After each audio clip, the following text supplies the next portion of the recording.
This page features the cover of DC UK magazine, showcasing the main feature game, Fur Fighters, with a close-up of a rather grumpy-looking, furry character. The headline promises an exclusive review, calling the characters cute, fluffy, armed to the fangs.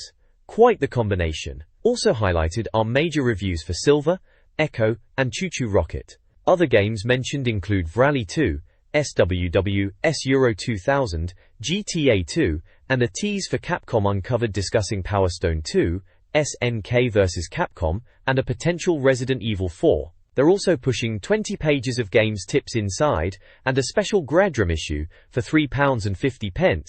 Seems they're quite proud of that Gredrum. There's also a bit about Rally 2 being 180 miles per hour, sideways, which sounds about right for a rally game. This page is an advert for Star Wars Episode I, Racer on the Dreamcast, showing pods speeding across the desert. The large text invites you to join Tatooine's rush hour traffic at 600 miles per hour. Seems a tad faster than the M25. Features the game title, LucasArts, and Dreamcast logos. This page is your contents map for this month's issue, laying out all the Dreamcast goodness you'll find within. It's stuffed with features, reviews, and previews covering a host of titles. You'll spot screenshots for games like the urban mayhem of GTA 2, the intriguing RPG Silver, the visceral action of Berserk, the football fun of Euro 2000, and the high-speed Rally 2. The big hitters highlighted on the cover and featured prominently are the exclusive Fur Fighters, a promising RPG alternative to the usual suspects called Silver, and the Rally sequel Rally 2. The included demo disc boasts playable levels from Fur Fighters and a taste of Choo Choo Rocket, which should keep you busy for a bit. The editor's letter hints at getting exclusive content and fascinating trips to developers like Capcom and Sega Japan. Get ready to dive in! This page brings us the main feature hinted at on the contents page, D-Cook's infiltration of Capcom HQ in Osaka. The giant title, DC UK vs Capcom, sits atop a striking image of the Capcom building. The main article details the reporter's journey and privileged access to the company's research and development department. The big news is, they were shown the Dreamcast version of Power Stone 2 and declared it amazing, even having a go and managing to beat the development team at their own game at least once. Proper bragging rights there. There's a sidebar with some facts about Capcom's history, and a section called Capcom Greats, that showcases a selection of their cracking older titles with screenshots, featuring legends like the Street Fighter series, Resident Evil, Ghosts and Goblins, and Mega Man. Sounds like quite the trip to the land of the rising sun. This page dives headfirst into the absolute chaotic brilliance of Marvel vs. Capcom 2, New Age of Heroes. We're promised a jaw-dropping sequel, and by the looks of it they're not messing about.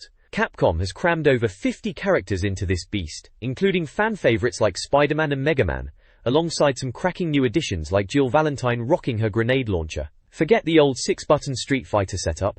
MVC2 goes for a simpler 4-button system, making it easier to jump into the madness. The helper system is massively overhauled too, offering a more flexible assist mode. But the real game changer is the 3-on-3 tag system, pure, unadulterated pandemonium on screen, perfect for unleashing devastating crossover combos. The page also touches on the online mode via Capcom's match service, and features an interview with the producers about the game's design choices. It seems Capcom really went all out to make this sequel bigger, faster, and even more insane.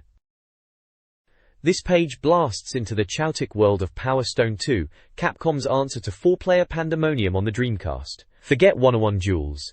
This sequel throws 4 players into the ring at once, battling it out in sprawling, interactive 3D arenas filled with everything from vehicles to frying pans. An interview with Funamizu-san highlights their deliberate aim to create a fun, less serious fighting game with a childish feel, focusing on hectic multiplayer action. They even address the challenge of keeping track of 4 fighters on screen by adjusting the camera. The page introduces the 4 quirky new characters, Gourmand, Pete, Julia, and Axel, each bringing their own unique, slightly mental style and transformations to the brawl. The stages themselves are showcased as multi-level affairs, breaking into separate, dynamic sections, with unique challenges like plummeting from an airship or dodging giant boulders, adding layers of brilliant, unpredictable mayhem to the fight. It sounds like pure, unadulterated fun. This page dives deep into Spawn, in the Demon's Hand, the arcade coin-op making its way to Dreamcast. This isn't your typical one-on-one fighter. It's a hectic, 4-player third-person arena shooter, compared here to Quake, featuring 11 characters from Todd McFarlane's comic universe. You'll blast away with various weapons in different modes like Boss, Team, and Royal Battle. An interview with producer Kenji Kataoka reveals the team's focus on accurately recreating the characters for the Japanese market and incorporating Quake-like gameplay for the AS. They discuss online possibilities for Dreamcast owners, and the fact that Todd McFarlane himself was heavily involved, overseeing character selection and design. Kataoka also mentions the game was developed by a surprisingly small team of just 15 people. It sounds like a chow-watic, action-packed port that aims to capture the arcade's frantic energy. This page is a deep dive into the monumental crossover brawler, SNK vs. Cap.com, hyping it up as a clash of titans that makes even the rumble in the jungle look tame. You've got some seriously cool artwork featuring characters like Senks Mai Shiranui and Terry Bogard, alongside Cap.com heavyweights Ryu and Chun-Li. There's an interview with Capcom's Noritaka Funamizu about how they create iconic Street Fighter characters, explaining the process behind legends like Chun-Li and Zangief. Sprinkled throughout are screenshots showing off the game's manga-inspired visuals and stages. Beyond the main event, there's a section teasing other Capcom projects under the banner of the future, hints, rumors, and rampant speculation. This covers potential crossovers, like Namco vs. Capcom, hints of Resident Evil going online, and a light gun game, and details on a futuristic shoot-'em-up called Gunspike. Sounds like Capcom had quite a bit on their plate back then. This page dives headfirst into the world of Tony Hawk's skateboarding, getting you ready for some serious kickflips on the Dreamcast. It's hailed as the best skating sim since 720 Degrees, which, let's be honest, is quite the endorsement. The article raves about the incredible graphics, particularly the lighting effects and detailed textures, and assures us the controls are just as tight as the PlayStation version. Gameplay involves pulling off tricks and combos, while completing objectives like collecting skate letters and tapes, essential for progressing through the levels. Apparently, the tapes get mighty tough to snag later on, requiring some proper skill. The general consensus is that DC owners are getting the superior version of the game, which is always nice, isn't it? It sounds like an absorbing experience that will keep skate enthusiasts busy for hours, perfecting their ollies and grinds. The page also briefly previews other upcoming games like Black and White and Nightmare Creatures 2. This page continues the deep dive into Tony Hawk skateboarding, with the reviewer emphatically stating the latest build rocks. It details the career mode where you pick a pro from a lineup including the man himself, Tony Hawk, and Chad Muska, allowing you to customize your board before tackling diverse locations like the mall and a school with empty swimming pools. Hunting down those tricky hidden tapes sounds like it adds some proper challenge and replay value. Japite. We also get a look at the multiplayer games. There's graffiti for tagging up the level, trick attack for pure score battling, and apparently a slightly cheeky tactic for winning. And the favorite mode, Horse. In Horse you take turns copying tricks based on a word you choose. The page shows a rather amusing example where someone is declared a trump by DC UK after failing. The screenshots also showcase the fantastic camera work and the variety of tricks on offer, reinforcing that this is shaping up to be the version to beat. The next page delves into the highly anticipated Black and White, presenting a DC preview of this intriguing god simulation game. You step into the shoes of a deity, influencing a small tribe using a disembodied hand, and a creature that learns from your actions. The creature's appearance and personality change depending on whether you're a benevolent god or, well, a bit of a rotter. Screenshots show the landscape, your hand interacting with the world, and your evolving creature, a monkey-like beast, is featured prominently. You can perform miracles, influence villagers, and apparently, pick them up and chuck them about, which sounds like good fun. The preview touches on your creature fighting a rival god's beast, and includes a queue, and apparently, with Peter Molyneux, discussing the game's design and DC conversion. It sounds like quite the unique proposition, promising deep gameplay based on your moral choices. This page continues the DC preview of Black and White, featuring Peter Molyneux admitting his past games like Populous, Powermonger, Magic Carpet, Theme Park, and Dungeon Keeper were a bit rubbish due to repetition, complex interfaces, or lack of personality. He's clearly aiming to make amends with Black and White, highlighting the dynamic nature of your creature, whose appearance and personality directly reflect your actions as a god, goody two-shoes or a proper villain, it's up to you. Gameplay involves influencing the world, solving challenges with moral choices, and pitting your evolving creature against a rival god's beast in what sounds like quite the scrap. The stakes are high, the the rewards substantial, and the whole thing sounds impressively unique, keeping us keen to see the final product. Meanwhile, the right side is a rather eye-catching full-page advert for MDK2, boldly proclaiming 3 heroes, 3 types of action, 1 ultimate goal, hinting at diverse gameplay styles. This page dives into a DC preview for Nightmare Creatures 2. Meet Wallace, the poor chap stuck navigating satanic Victorian London, equipping himself with an axe, gun, or other nasty tools to deal with the undead and other mentalists running about. The preview highlights the game as a slash-em-up adventure, building on the first Nightmare Creatures, and throwing in some Tomb Raider-esque exploration and puzzle-solving for good measure. The combat system gets a shout-out, detailing vertical slashes, horizontal slashes, and kicks, plus rather gruesome fatality moves for when you really want to make a point. Wallace isn't just swinging an axe though, his arsenal sounds quite potent, including napalm, and even a jar of deadly flies, which sounds positively delightful. Screenshots show Wallace facing off against various creepy crawlies in suitably dark, gothic settings, hinting at the game's atmosphere. The general vibe suggests you'll spend a lot of time carving through a population of mutants, which, let's be honest, is usually good fun. It's poised to challenge the DC's existing zombie bashers, like Shadow Man and Soul Reaver. The next page previews Hidden and Dangerous, Dreamcast's first foray into tactical stealth war games, to PC port bringing proper behind-enemy lines action to the console. A welcome addition after the DC's initial raft of arcade hits. You command a team of up to 8 soldiers across various challenging missions set in the Second World War. Before heading out, you're briefed, select your crack team, and choose their kit, which is thankfully simplified by an auto-setup option. The missions often start with a real-time intro setting the scene. Gameplay blends stealth and combat. You'll spend time planning your moves, hiding, and coordinating your team. The game allows switching between team members, each with unique skills and gear, from sharpshooters to snipers. You can even issue basic commands like, "Follow me," and "Hold fire."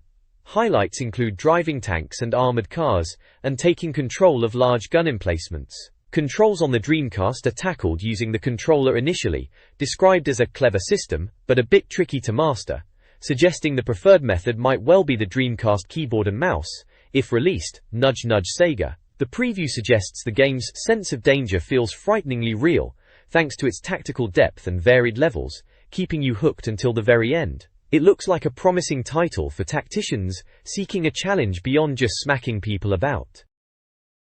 This page dives into the colorful world of Super Magnetic Neo, aiming to challenge the platforming giants like Sonic and Rayman. It's an old-school platformer developed by Genki, with a third-person perspective reminiscent of Crash Bandicoot. The main hook is Neo's magnetic power, firing red and blue fields to attract or repel matching enemies and interact with the environment, like swinging from magnetic vines or manipulating objects. Screenshots show Neo navigating various levels, from a desert world to a bonus stage, showcasing the magnetic gameplay in action. The preview highlights that while the appearance is cute, it's a challenging game that adds a unique magnetic twist to the genre. It sounds like a clever puzzler mixed with classic platforming, landing in June. This page gives us a look at the upcoming Wacky Races game for the Dreamcast, adapting the beloved cult cartoon into a chow-taidic racing game that seems inspired by the likes of Mario Kart. You'll get to race as all 11 classic vehicles, each packing unique weapons like Penelope Pitstop's heart-blowing kiss, or the creepy Coop's Dragonfire, all powered by collecting tokens. The game promises 15 tracks spread across different environments, and 6 varied game modes, including battle arenas for 4-player mayhem. It sounds like a daft but faithful adaptation, capturing the spirit of the original cartoon with its unpredictable racing action. The reviewer clearly thinks it's a good fit for the Dreamcast. This page dives deeper into the Wacky Racers preview, presenting character spotlights for fan favorites like the Slag Brothers, Penelope Pitstop, and the Gruesome Twosome, showing off their unique cars. The review praises the game's visuals as potentially better than the original cartoon, and highlights how the sound effects and voice acting capture the show's chow-technatic spirit. Gameplay details mention item collection for weapons, and how the different tracks handle. Screenshots give a taste of the vibrant 3D racing action. Over on the right, there's an advert for the upcoming game Slave Zero, promising big robot action across a huge city. This page covers the latest news from the world of Dreamcast, kicking off with an index for various games and hardware like Jet Set Radio, Phantasy Star Online, Fish Life, Grandia 2 updates, and the Dream Eye webcam. The main feature is a preview of Eternal Arcadia, described as a reborn RPG with beautiful visuals, great characters, and amazing locations, focusing on flying pirate ships and epic battles between armadas. The development team gives an interview, discussing ship combat, VMU connectivity, the inspiration from pirates, and how they used the Dreamcast's power. There's also a report from the Tokyo Game Show in March 2000, highlighting the event's atmosphere and key games like Jet Set Radio, Phantasy Star Online, Samba de Amigo, and Marvel vs. Capcom 2 that drew the crowds. This page dives into more Tokyo Game Show highlights and other bits of news. We've got quick hits on Jedi Power Battles making its way over, Memis Pac-Man getting a Crazy Maze remix, Blue Submarine No. 6 looking rather fishy, and Namco's Killer Driller popping up. The main event is Sega's brilliant Jet Set Radio, where you're tagging the city streets on skates, dodging the fuzz, and battling rival gangs in a riot of color. It looks absolutely ace, and apparently pulls off graphical feats the competition can only dream of. Then there's Phantasy Star Online, Sonic Team's ambitious online RPG, promising a huge explorable world and teaming up with mates across the globe. Finally, we peek at Nappletale, an RPG developed entirely by women, and Animastar, a creature collecting game that sounds rather like a certain Nintendo phenomenon. Some cracking stuff heading our way then. This page continues the Tokyo Game Show reports and other bits of DC goodness.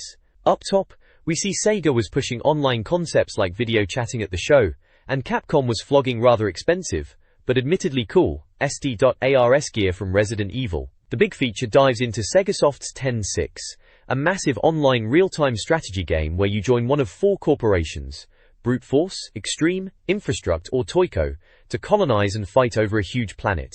It looks promising for those who fancy a bit of global domination, though this shot is from the PC version, so fingers crossed the Dreamcast port holds up. Elsewhere, the rumor mill spills the beans on Namco's classic museum arcade collection hitting DC, yay Pac-Man, a Space Channel 5 sequel being on the way, groovy, and Prince of Persia 3D making the jump. Sega also showed off some nifty peripherals, including the Dream Eye camera. Imagine face-to-face chat back then, minus plus an MP3 player, and a LAN adapter, pointing towards bigger online plans. Gokistra. Finally, we check out Tokyo Highway Challenge 2, a sequel to the street racing game focusing on car battles, and Cool Cool Tune, a bonkers-looking rhythm game with cute characters and online features that sounds utterly unique. Looks like there's plenty of variety heading our way. This page kicks off with the Dreamcast Top 10 chart, seeing Sega Bass Fishing Reel in the #1 spot, while Crazy Taxi drops a couple of places. The big news features the arcade truck sim, 18-wheeler, hitting Dreamcast, letting you haul logs and tankers through traffic. Over in Pocket World, we get a look at Gal's Fighters on the Neo Geo Pocket Color, a fighting game starring Senk's female characters, scoring a decent 8/10 despite being a bit simplified. Classic racing is also on the horizon with Spirit of Speed, featuring vintage cars. Tying into previous talk of online gaming, Sega has commissioned Fiendish to bring classic minigames online like battleships and sliding puzzle handy if you don't fancy fumbling with actual boxes and counters. Disney also gets a look in with Magical Racing Tour, a kart racer based on Disney World rides, where the goal is less about winning and more about collecting bits of a fireworks machine. Finally, Dead or Alive 2 has been delayed in Europe until August, reportedly for improvements over the PlayStation 2 version. Looks like those dazzling graphics are worth the wait. The next page delves into the world of third-party Dreamcast peripherals, giving us the lowdown on various accessories. We see reviews for items like the Joytech Controller Plus, available in translucent colors with extra buttons and turbo functions, though it only scores a 6/10. The Mad Catz Rumble Rod for Sega Bass Fishing gets a much better 8/10, noted for its realistic rumbling as you battle those virtual fish. Pelican offers a bulky joypad with built-in vibration and a 6/10 score, and a separate vibration pack, also 6/10, that sounds less than subtle. On a more positive note, the Pelican 4X memory card, offering 4 times the storage and PC connectivity, seems a brilliant piece of kit, earning a solid 9/10.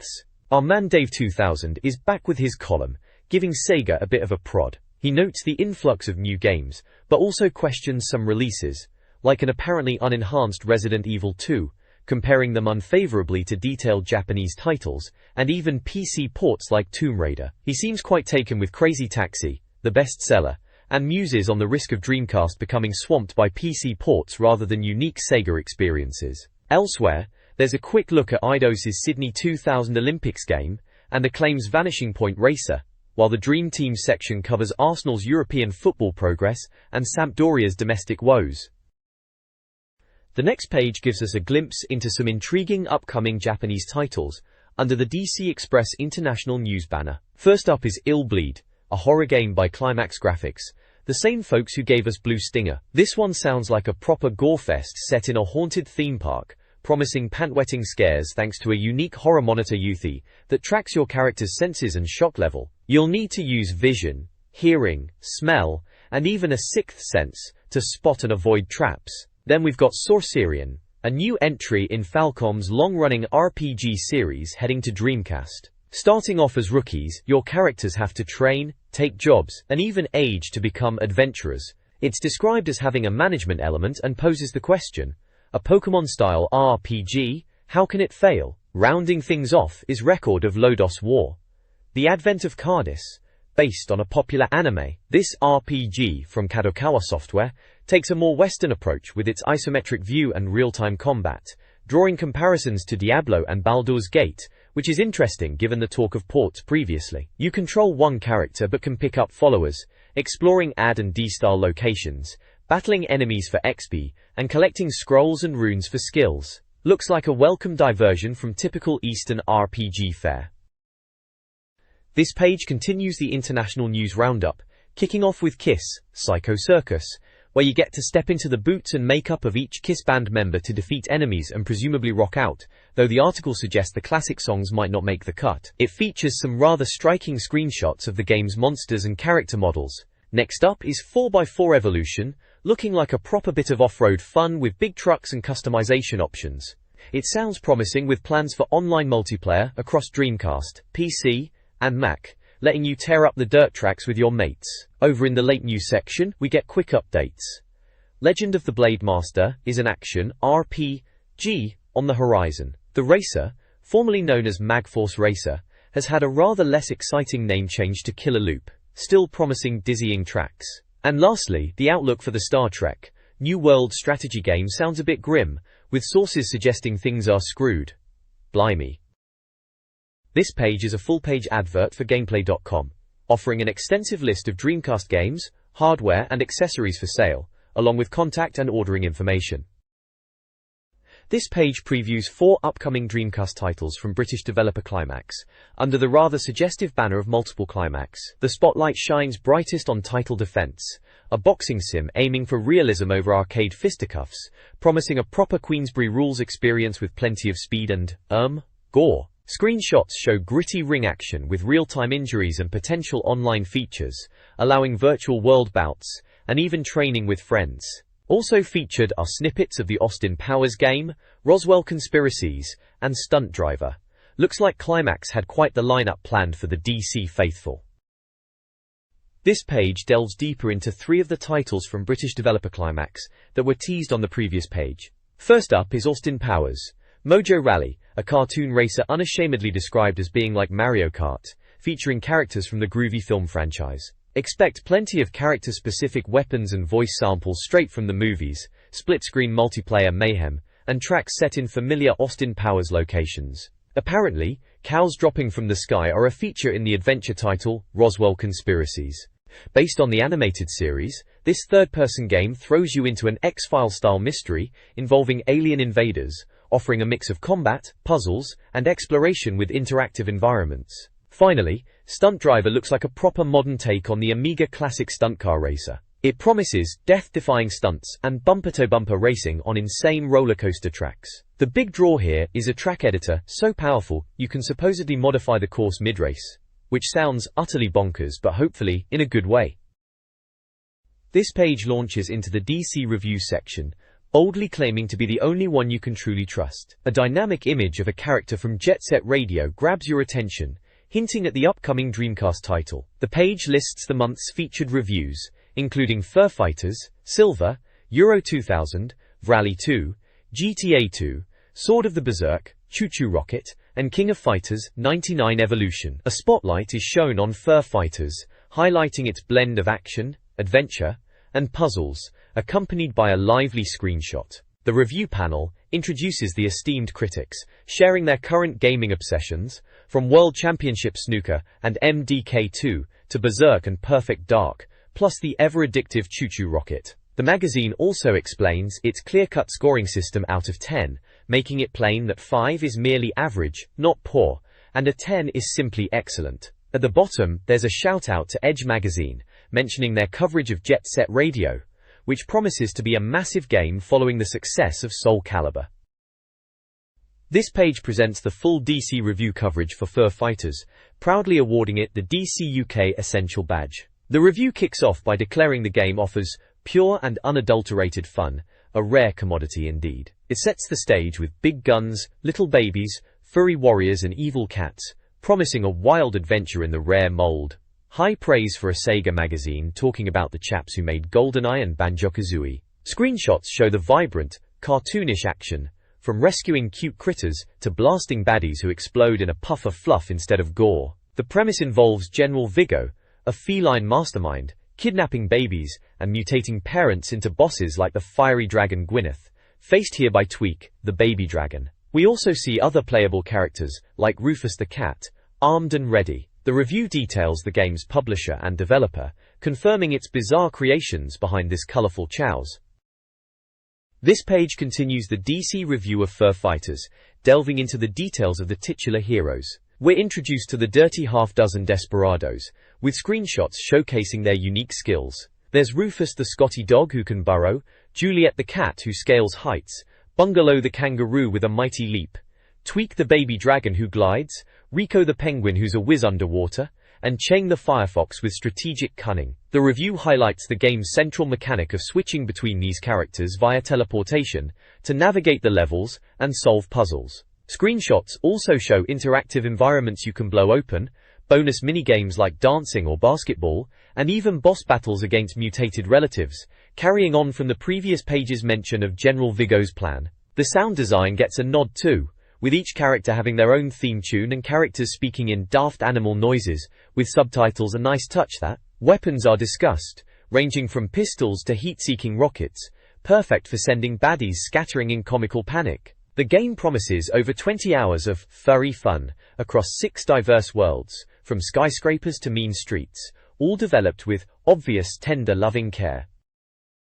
This page continues the Fur Fighters review, kicking off with the 4-player fluff match mode, a 4-player deathmatch edition set in various arenas. The screenshots show the intense, fluffy combat and highlight the collection of energy boosts and weapons scattered about. We then get a look at some ingenious environmental puzzles, like needing to manipulate a giant clock to progress past a guard. Clever stuff. The reviewer proclaims it the best adventure game on Dreamcast so far, praising its seamless blend of shooting, platforming and puzzle elements that keep things fresh. The DC UK verdict section provides the final breakdown, lauding the glorious cartoon graphics, superb gameplay mix, ideal sound effects, and top-quality multiplayer, ultimately awarding Fur Fighters a cracking 9 out of 10 and calling it an instant Dreamcast classic. Looks like a bit of a winner then.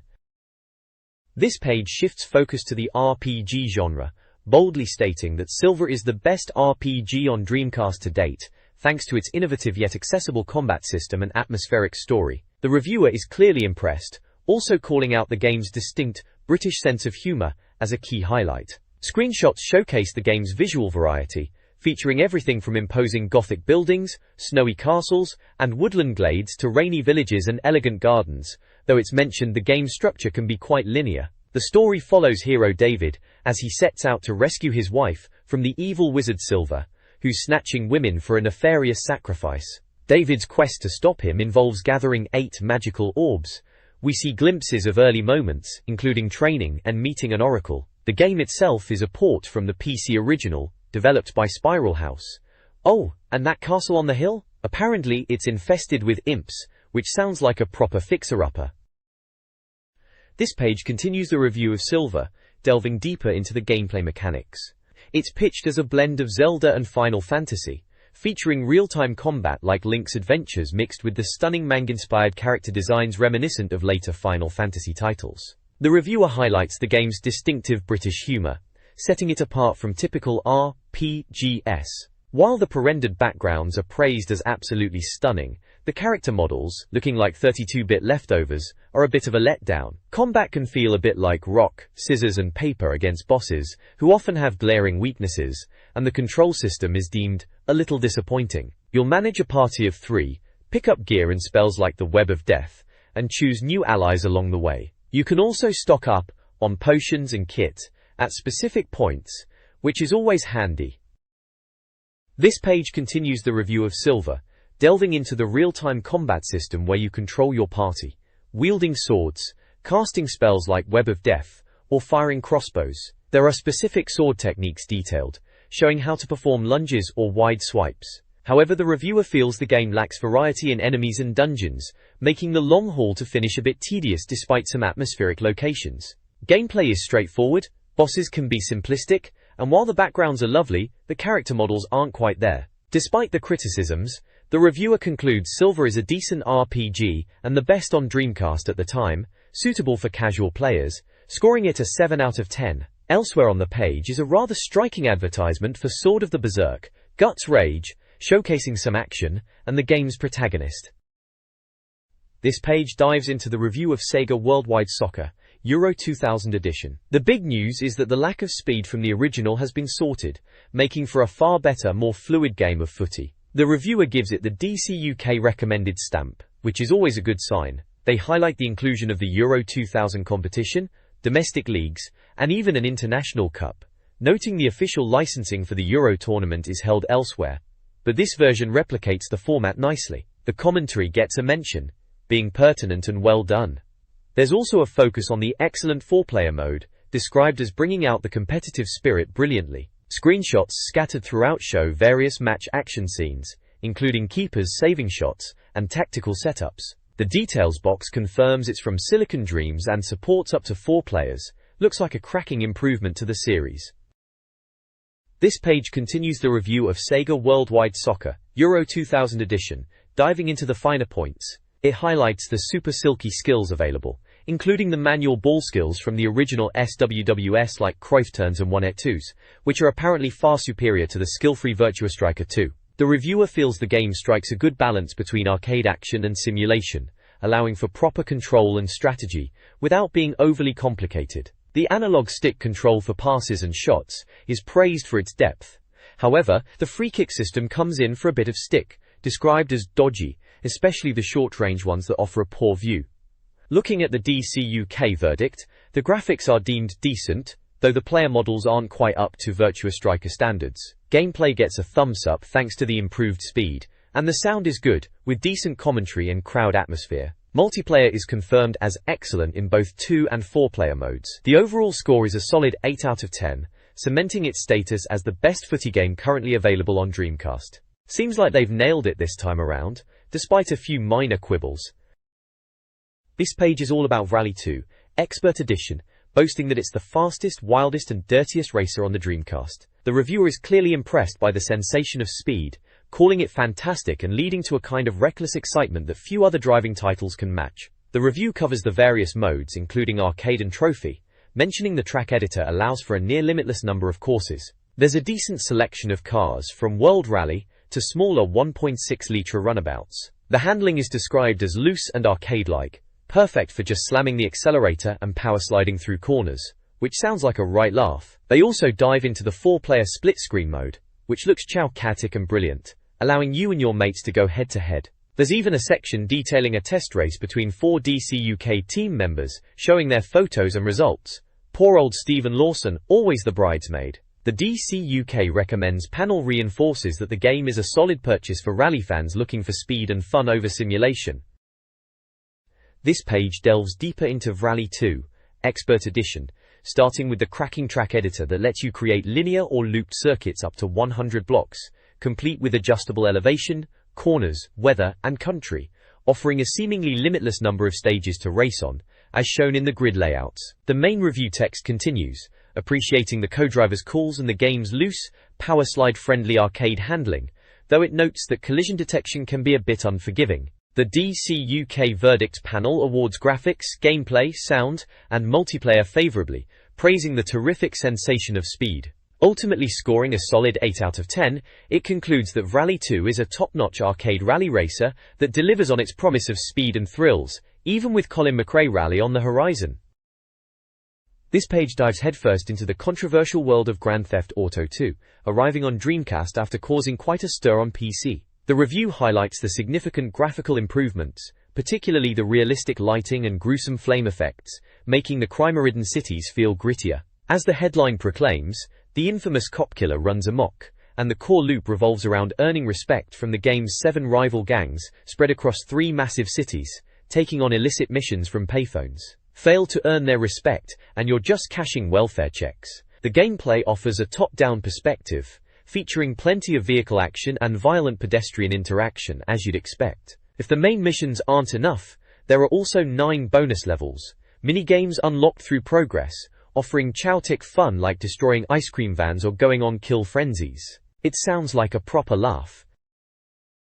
This page continues the look at Grand Theft Auto 2, focusing on the sheer joy of getting tooled up. The review points out that while car theft is a laugh, things really kick off with a good arsenal. There's a smorgasbord of weapons, from the electrogun and electrofingers found around town, to the Molotov cocktails and rocket launcher, perfect for causing mayhem and sending cops sky high. The article also praises the detail in the game's citizens, like the hilarious gang of Elvis impersonators, and highlights the fantastic radio stations unique to each gang's territory, a real selling point. Although the cities are large, the controls can be a bit fiddly, especially knowing which way your character is facing, but despite some long missions and issues with the police system, the DC UK verdict gives it a solid 8 out of 10, calling it a worthy sequel that probably outclasses the original. Meanwhile, there's a massive plug for Dream Arena Fantasy Football 2000, inviting players to manage Europe's best teams online between May 15th and June 10th for a chance to win a trip to the Copa America next summer.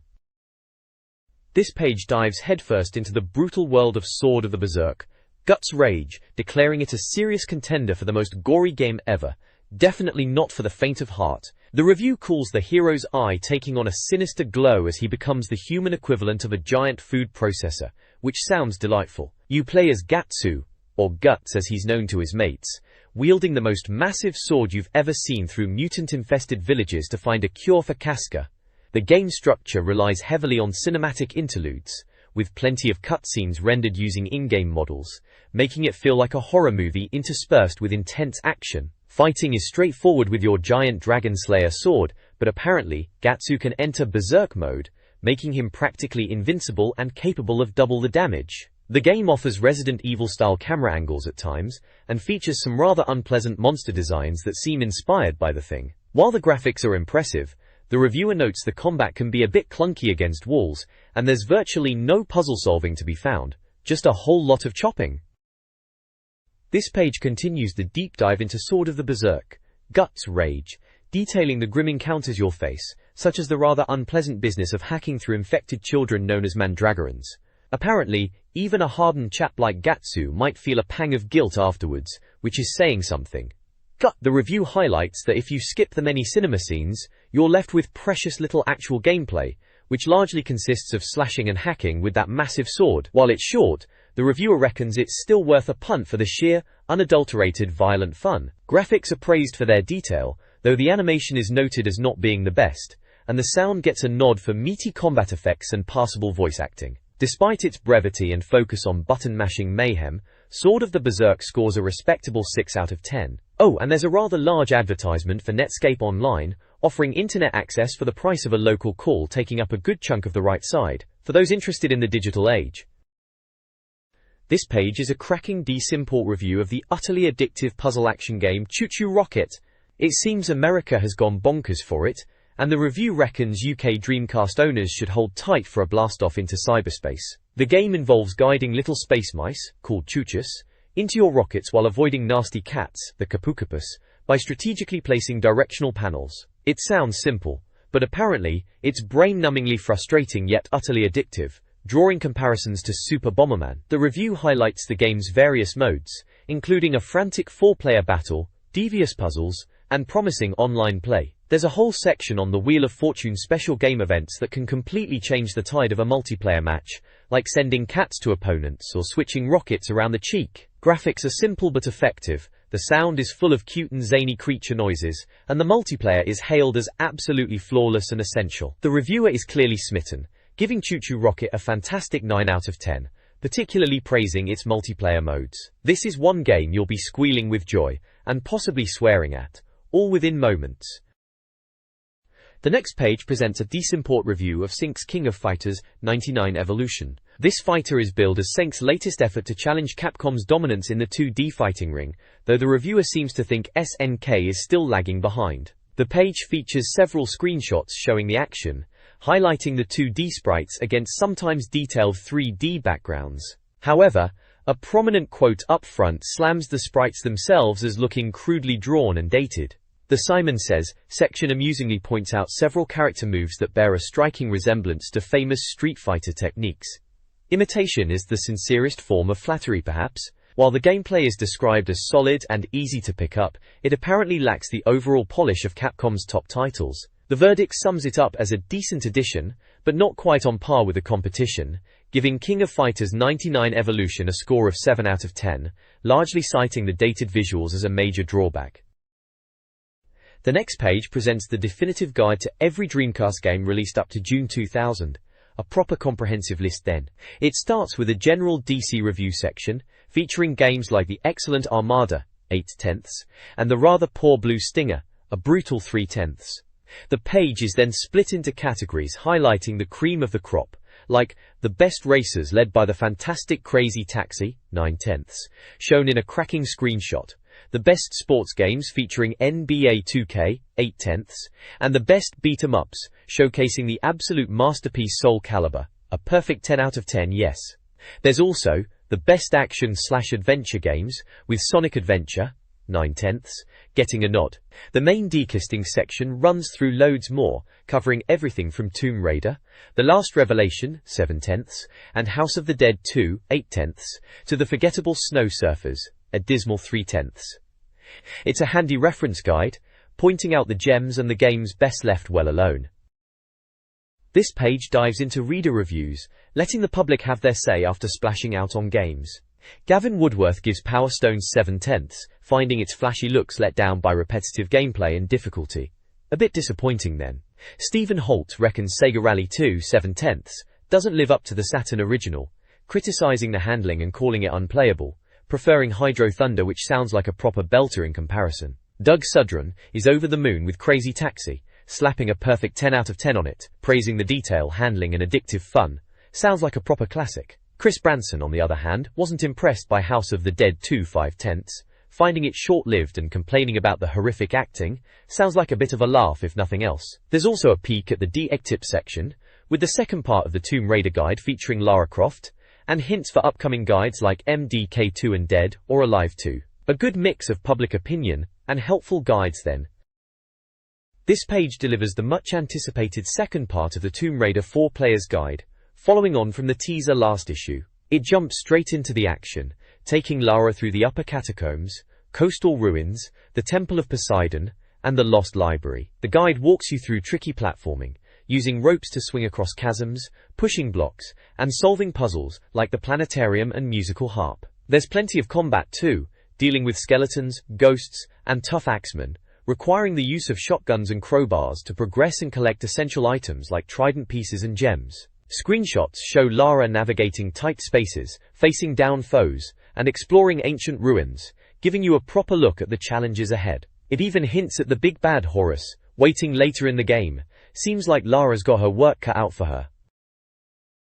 This page continues the Tomb Raider 4 Player's Guide, diving deeper into Lara Croft's adventure through ancient Egypt.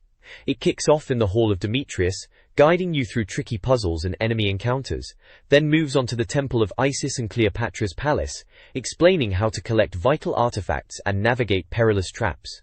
The guide provides detailed walkthroughs for areas like the City of the Dead, complete with motorbike action, and the formidable chambers of Tulan and the Citadel Gate, where you'll face off against powerful creatures. There are dedicated sections offering insights into key weapons like the revolver and grenade gun, explaining when and how to use them effectively, and even a breakdown of the formidable dragon boss. The screenshots provide visual aids to help you conquer these challenging stages, ensuring you don't get stuck squaring off against mummies or trying to figure out ancient mechanisms. It's packed with solid advice for getting through some of the game's toughest sections. This page continues the Tomb Raider 4 Player's Guide, picking up the adventure from the previous sections. It jumps back into the trenches, then revisits the chambers of Toulon for some motorbike ramping action, before heading back to the trenches again.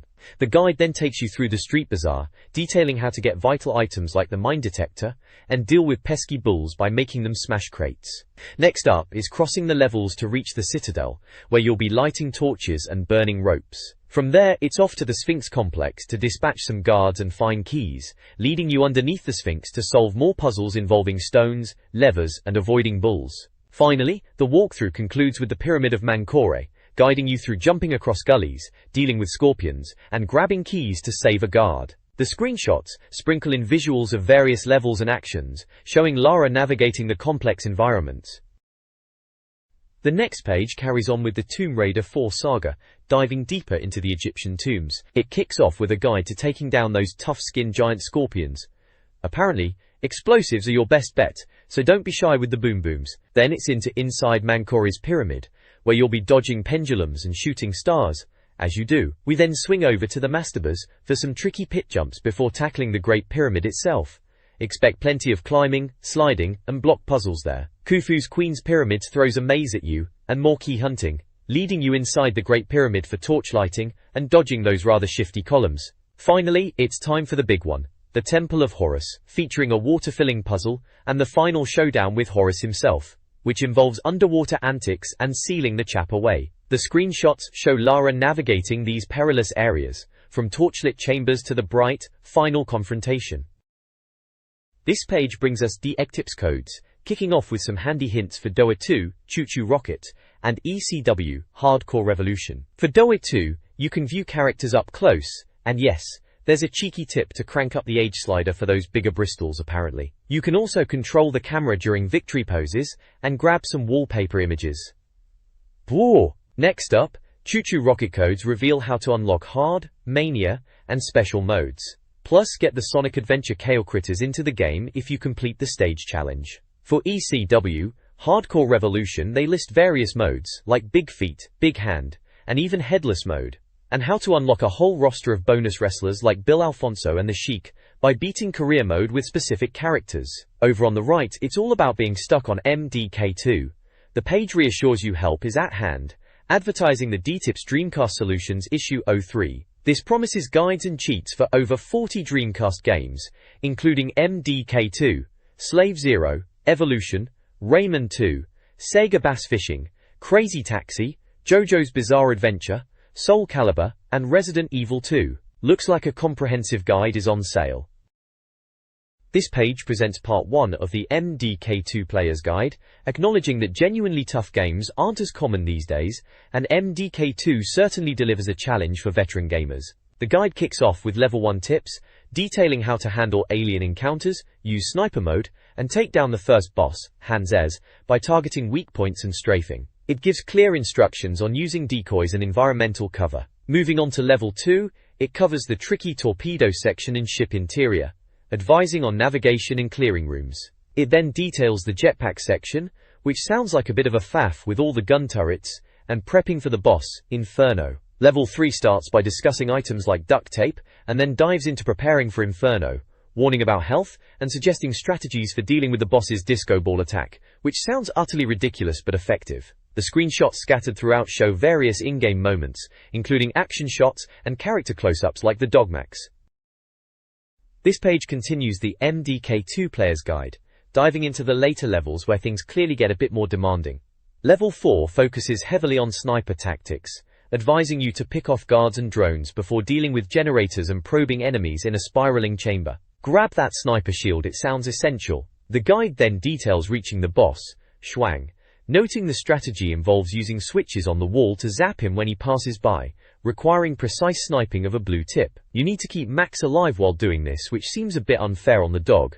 Level 5 puts you in Max's paws, escaping in a stolen shuttle. The path involves avoiding debris, getting magnums, blowing open floors, and destroying computer panels to clear laser beams. You'll also need to escape robots, and navigate locked doors to reach a library section. There's also a section on boss BFB, who apparently can't be harmed by standard weapons, so you'll need something a bit more substantial. Looks like a tough fight, as expected. This page concludes the first part of the MDK2 Player's Guide, kicking off in level 6 where the doc is tasked with disarming bombs planted by a big greenie. These fiendish puzzles require sharp observation, following wires, and using your trusty lighter in the dark before reaching the boss. Next up is the evil mutt boss fight.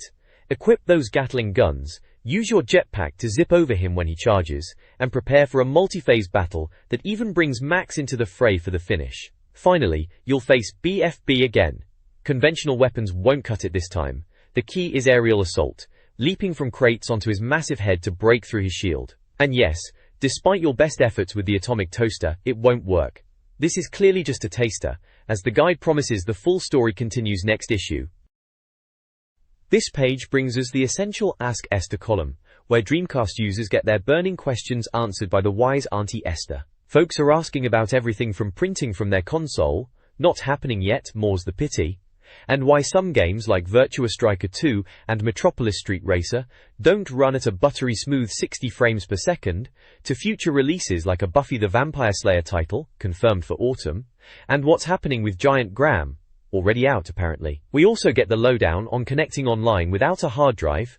It's possible, but don't expect miracles, and a peek at potential lightgun games coming down the pipe. Plus, there's a handy section detailing the Dreamcast's impressive hardware specifications, covering the processor, graphics, storage, and even the modem proper gearhead stuff. All this is interspersed with some colorful screenshots and lingering questions about beloved titles like Wacky Races. This page throws down the gauntlet with the DC Interactive Challenge, daring you to prove your gaming prowess. They're looking for the best scores across several titles. In Crazy Taxi, you can compete for the furthest crazy jump, the fastest crazy jam, the quickest run to Pizza Hut, the best crazy flag time, or simply the highest score. Plenty of ways to show off your reckless driving skills. Sega Bass Fishing asks for the highest total weight in a tournament, while Virtua Striker 2 challenges you to score a beautiful, high-scoring goal, not just hoofing it in. And if you're a master fighter, Soul Calibur wants your best time attack record, or highest number of survival mode wins. Submit photographic proof, via email, fax, or post, for a chance to win a Mad Catz joypad. Oh, and if you're still looking to get into the Dreamcast scene, there's a cheeky little advert offering the console for £149.99, with free UK delivery. This page is packed with reader feedback in the D-mail section, where the opinions are certainly flying. The Mail of the Month crowns Chris Redding for his hilarious critique of Tomb Raider, focusing on Lara Croft's rather disappointing lady bumps and the game's savage difficulty. Sounds like a proper nightmare. Other letters touch on the technical side, like sorting out RGB signals for import games such as Street Fighter 03, and the baffling question of how to connect every peripheral under the sun to the Dreamcast. There are concerns about Sega's online plans and even complaints from Holland about the scarcity of titles like House of the Dead 2 and Crazy Taxi. It seems everyone's got something to get off their chest, whether it's game bugs in Tomb Raider, TLR, or just wanting a free magazine t-shirt for their mum. Good stuff, keep those opinion bombs coming. This page dives into the world of Dreamcast internet connectivity, showcasing the latest online happenings and helpful tips. There's a jargon buster on hand to explain common internet terms, which is quite useful for anyone just getting their modem online. We also see the VM Magic section highlighting downloaded VMU goodies, including Sniper, an unofficial game getting praised for its simple, almost insultingly so, gameplay, perfect for honing your quick-time event skills. It even comes with a little musical note screenshot. Charming. The top 10 money-saving tips online gives pointers on how not to empty your wallet while surfing the web, which is always a helpful bit of advice. News-wise, the big story is the Japanese sellout of the Poochie interactive puppy. Sounds absolutely wild. Queues around the block. Various websites are highlighted, like the UK's dcrealm.co.uk, the US Dreamcastgamer.com, and Dave's personal site for VMU saves. And apparently the DC community is buzzing about the prospect of an MP3 player coming for the console. Imagine that. Plus, a look at some chat rooms like the ever-popular blastcity.net, where the mysterious appearance of food items on game discs is a hot topic. It seems the online world is certainly keeping Dreamcast owners busy. The next page is a full-page advert for subscribing to DC UK Magazine, highlighting a bargain price of £6 every 3 months via direct debit, saving money compared to the newsstand price, and ensuring delivery direct to your door. There's a form to fill out if you fancy it. This page is a sneak peek at the next issue, prominently featuring Tony Hawk skateboarding. Looks like they've managed to road test Crave's Radical Skatefest and landed the first ever UK review, which is rather keen. They're also promising visits to some top British developers for exclusive looks at their latest games, and somehow gatecrashed E3 for a heap of Dreamcast news. Plus, they'll be checking out Code, Veronica, Echo the Dolphin, yes finally, Wacky Races, Marvel vs. Capcom 2 and Power Stone 2 amongst others. There's a cracking photo of a skater pulling a trick, complete with a speech bubble wondering about the size of his posterior, and a few screenshots from the game showing off some gnarly moves. This is DC UK, Dreamcast Magazine, issue number 11, hitting shelves on Friday, June 9th. This page is a directory and buyer's guide, packed with adverts for various online stores and mail-order companies, specializing in consoles, computers, games and accessories. It features listings for websites, selling everything from Dreamcast imports and peripherals, to used games and discount items. There are also adverts for specific retailers offering a wide range of titles across multiple platforms. A large section at the bottom promotes a website called lifebyte.com, billed as the world's most useful website. This page takes us on a whirlwind tour with IDC Final 24 Hours in Tokyo, a look behind the scenes at an event. You get to see the madness of the city, from the iconic multi-story Sega arcade in Akihabara and huge billboards advertising Code, Veronica, to surprisingly high-tech toilets and snaps with industry legend Tetsuya Mizuguchi. It really captures the energy of the Far East. Dominating the right side is a massive advert for the Slammer.com plc, a game retailer selling titles for Dreamcast, PlayStation, and PC at competitive prices, offering a unique loyalty scheme giving customers shares.